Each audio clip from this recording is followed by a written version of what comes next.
ഇതാണ് ആപ്പിളിന്റെ ഏറ്റവും ലേറ്റസ്റ്റ് iPhone 16. അപ്പോൾ ആദ്യം ഒരു ക്വിക്ക് അൺബോക്സിംഗ് ആണ്. iPhone 16 വന്നതിൽ കുറച്ച് സ്റ്റാൻഡ് ഔട്ട് ചെയ്യുന്ന കളറാണ് പിങ്ക് കളർ.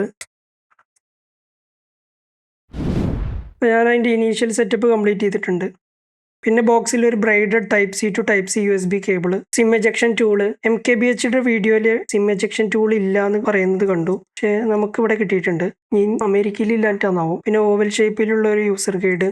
ഇത്രയാണ് ബോക്സിൽ വരുന്നത്.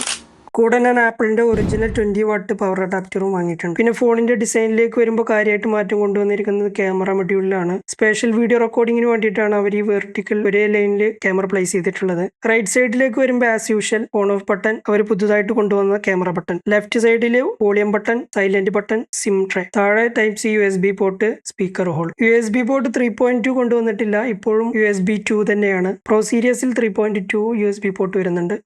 അപ്പോൾ നമുക്ക് ആദ്യം ഇതിന്റെ ഡിസ്പ്ലേയെ കുറിച്ച് സംസാരിക്കാം. ഇതിന്റെ ഡിസ്പ്ലേയിലേക്ക് വരികയാണെങ്കിൽ കാര്യമായിട്ട് മാറ്റമൊന്നും തന്നെ കൊണ്ടുവന്നിട്ടില്ല. മുമ്പത്തെ പോലെ തന്നെ 60 Hz റിഫ്രഷ് റേറ്റ് ഇതിന് വരുന്നുള്ളൂ. പിന്നെ ചെറിയൊരു മാറ്റം കൊണ്ടുവന്നിട്ടുള്ളത് ബ്രൈറ്റ്നെസ്സിലാണ്. മുമ്പത്തെ മോഡലുകളെ പോലെ തന്നെ 1000 nits brightness, 1600 nits peak brightness, ഔട്ട്ഡോറിലേക്ക് പോകുമ്പോൾ 2000 നിറ്റ്സ് ബ്രൈറ്റ്നസ് വരുന്നത്. കൊണ്ടുവന്നിട്ടുള്ള മാറ്റം ഇതിൽ all the way down to 1 nits brightness വരെ പോകും. അതുകൊണ്ട് തന്നെ ഇത് ബാറ്ററി ലൈഫിനെ സഹായിക്കുമെന്ന് കരുതുന്നുണ്ട്. പിന്നെ IP68 വാട്ടർ റെസിസ്റ്റൻസ്, ഈ സിം കൂടെ ഒരു ഫിസിക്കൽ സിം മുമ്പത്തെ iPhone 15 വന്ന കാര്യങ്ങൾ തന്നെയാണ്. പിന്നെ പ്രത്യേകിച്ച് പറയേണ്ട കാര്യമില്ലല്ലോ. ഇത്തവണ ക്യാമറ കൺട്രോൾ ചെയ്യാനായി ഡെഡിക്കേറ്റഡ് ക്യാമറ ബട്ടൺ കൊണ്ടുവന്നിട്ടുണ്ട്. 3 രീതിയിലുള്ള ഫംഗ്ഷനാലിറ്റി ക്യാമറ ബട്ടൺ ആപ്പിൾ കൊടുത്തിട്ടുണ്ട്. ഒന്ന്, ഇതൊരു നോർമൽ ഫിസിക്കൽ ബട്ടൺ ആണ്, ക്യാമറ ക്വിക്ക് ആക്സസ് ചെയ്യാനും ഫോട്ടോ ക്യാപ്ചർ ചെയ്യാനും. 2, ഈ ബട്ടൺ സ്ലൈറ്റ് ആയിട്ട് പ്രസ് ചെയ്യുമ്പോൾ iPhone 7 സീരീസിലൊക്കെ ഉണ്ടായിരുന്നത് പോലത്തെ ഒരു ഹാപ്റ്റിക് ഫീഡ്ബാക്ക് ബട്ടൺ വരുന്നുണ്ട്, ക്യാമറ മെനൂസ് ആക്സസ് ചെയ്യാൻ വേണ്ടിയിട്ട്. 3, ഈ ഒരു ബട്ടണിൽ ടച്ച് സെൻസിറ്റിവിറ്റിയും കൊടുത്തിട്ടുണ്ട്, ക്യാമറ മെനൂസ് ത്രൂ സ്ലൈഡ് ചെയ്യാൻ വേണ്ടിയിട്ട്.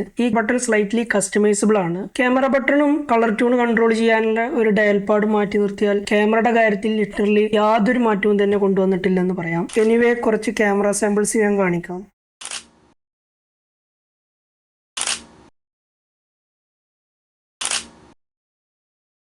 പിന്നെ USB ജാക്കിലും പ്രത്യേകിച്ച് മാറ്റമൊന്നും കൊണ്ടുവന്നിട്ടില്ല, 2.0 തന്നെയാണ്. ഈ വർഷം എല്ലാ വേരിയന്റിലും 40 വാട്ട് ഫാസ്റ്റ് ചാർജിങ് കൊടുത്തിട്ടുണ്ട്. ഇനി നമുക്ക് ഇതിൽ വന്നിട്ടുള്ള മേജർ ആയിട്ടുള്ള മാറ്റങ്ങൾ എന്തൊക്കെയാണെന്ന് നോക്കാം. ഇതിൽ എടുത്തു പറയേണ്ട ആദ്യത്തെ ചേഞ്ച് ഇതിന്റെ CPU ആണ്. കാരണം കഴിഞ്ഞ വർഷം iPhone 15 സീരീസിൽ നോൺ പ്രോ വേരിയന്റ്സിൽ അവർ ആ വർഷത്തെ ഏറ്റവും ലേറ്റസ്റ്റ് CPU യൂസ് ചെയ്തിട്ടുണ്ടായിരുന്നില്ല. പകരം അതിന് മുമ്പത്തെ വർഷത്തെ ബയോണിക് 16 CPU ആണ് യൂസ് ചെയ്തിട്ടുണ്ടായിരുന്നത്. അത് 4nm CPU ആയിരുന്നു. പക്ഷെ ഈ വർഷം അവർ ഏറ്റവും ലേറ്റസ്റ്റ് ആപ്പിൾ ബയോണിക് 18 ചിപ്പ് തന്നെ യൂസ് ചെയ്തിട്ടുണ്ട്. അത് 3nm CPU ആണ് വരുന്നത്. വേൾഡിലെ ആദ്യത്തെ 3nm CPU ആപ്പിളിന്റെ ആയിരുന്നു. അതും ബാറ്ററി ലൈഫ് മെച്ചപ്പെടുത്താൻ സഹായിക്കും. പിന്നെ മറ്റൊരു മാറ്റം, ട്രൈ ബാൻഡ് Wi-Fi 7 ആണ് ഇതിൽ കൊടുത്തിട്ടുള്ളത്. മുമ്പത്തെ ഫോണിലൊക്കെ Wi-Fi 6 ആയിരുന്നു. ഇപ്പൊ മാർക്കറ്റിൽ Wi-Fi 7 റൂട്ടർ അഥവാ മോഡം ഒക്കെ ഇപ്പോൾ കാര്യമായിട്ട് മാർക്കറ്റിൽ വന്നിട്ടുണ്ട്. അപ്പോൾ Wi-Fi 7ലേക്കുള്ള ഒരു അപ്ഗ്രേഡ് ഒരു നല്ല അപ്ഗ്രേഡ് ആയിട്ടാണ് ഞാൻ കൺസിഡർ ചെയ്യുന്നത്. ബാറ്ററി 200 mAh അവർ വർദ്ധിപ്പിച്ചിട്ടുണ്ട്. മുമ്പത്തെ